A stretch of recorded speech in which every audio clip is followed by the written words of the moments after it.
My name is Susanna Reef Snyder. I'm a preschool special education teacher. This is my part 2 of the importance of play information.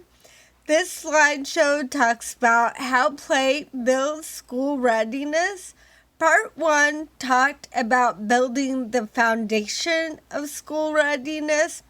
And with all that school readiness encompasses, we need to find a way to help our kids be ready for school. One way is play, and play is very important to preschoolers. So, how play builds school readiness? So, school readiness is 7 skills that a child has: emotional, social, language, physical, mental. To reach school readiness, teachers and parents must use developmentally appropriate practices.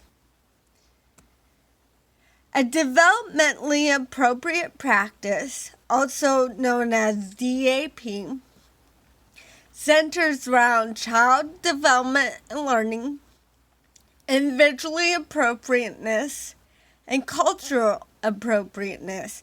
So we look at the child's age and development, their individuality, like where their strengths, what do they need to work on, what therapies do they have to help them grow, and culturally appropriate, like family situations, the belief system, the material things that they may see in their daily life.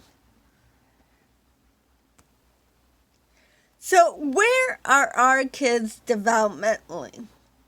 Currently, I serve kids that are aged 2.5 to 3.5. Granted, they all receive some sort of special education service. So they're a little bit below their chronological age, but this is where they're at. Emotionally, they have difficulty with self-regulation. They become easily frustrated. They're just learning about naming emotions and working through them. And they may have counseling by an art therapist who also does play therapy. Socially, they may try to play near peers. Some of them parallel play. They often have difficulty expressing their needs and wants. And they're still impatient. They're still learning to wait, share, and take turns. They may also have play therapy by the art therapist. So language skills. They may not be able to state their first name, or they may be able to. They may only have few words. They often rarely talk. Some may have short sentences, and they're still working on pronouncing words. And a lot of our students receive speech therapy. Physically, they may run, walk, jump, or they may have difficulty with gross motor skills and have physical therapy. Some are starting to use writing utensils and use a spoon and scissors. They may have an occupational therapist. Mentally, they can name some objects, recognize sound colors, and are starting to recognize same and different. So our kids are still learning a lot of information, and where I'm at, we all work together to help them build on their weaknesses and turn them into strengths with different therapists, like the art therapist, a speech therapist, a physical therapist, or occupational therapist. So this is a video about play from the NAEYC, which you can watch. And according to NAEYC, play is important for physical, social, emotional, and cognitive development. Through play, children can make sense of the world and learn to interact with others. According to them, the 4 components is children enjoy play, there's flexibility and purpose, and children seek out opportunities to play and determine what happens. It is non-literal and non-realistic. So this makes play developmentally appropriate for preschoolers.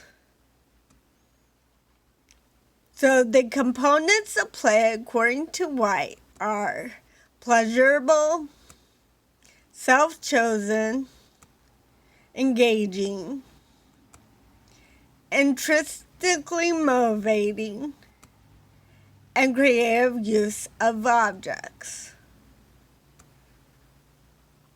Play is developmentally appropriate for our children.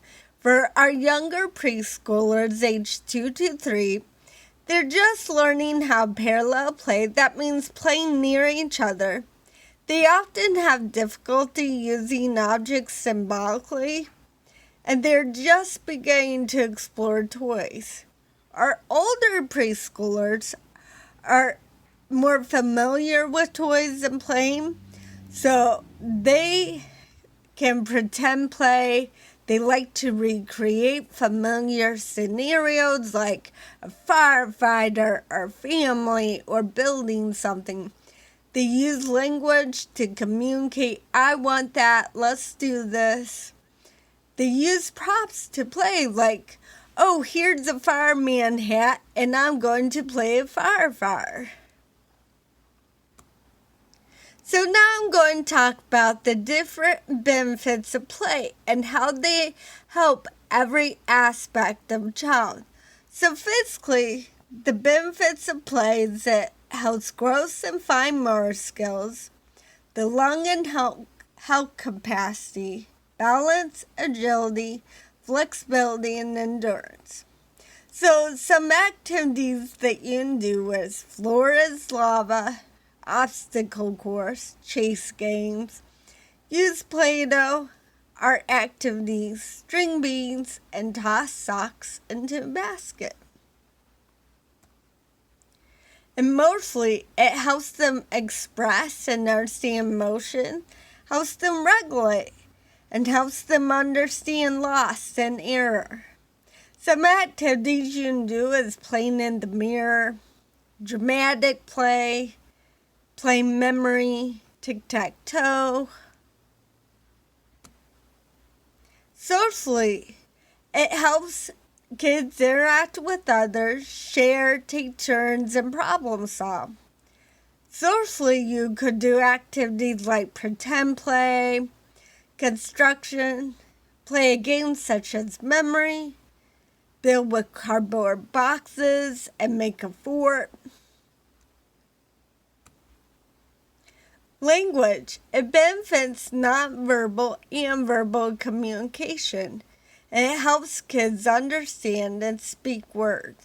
Some activities you can do to promote language, as Simon said, who had the doggy bone? So hide the doggy bone and talk about who has it. Songs and chants, and play animal hide and go seek. Cognitively, it can help memory, executive function, planning, goal setting, academics. For example, you can sort cards by color, count the blocks, build a tower, construct a train track, count steps as you walk, sort Legos by size. So pretty much with any toy, you can start working on counting, colors, letters.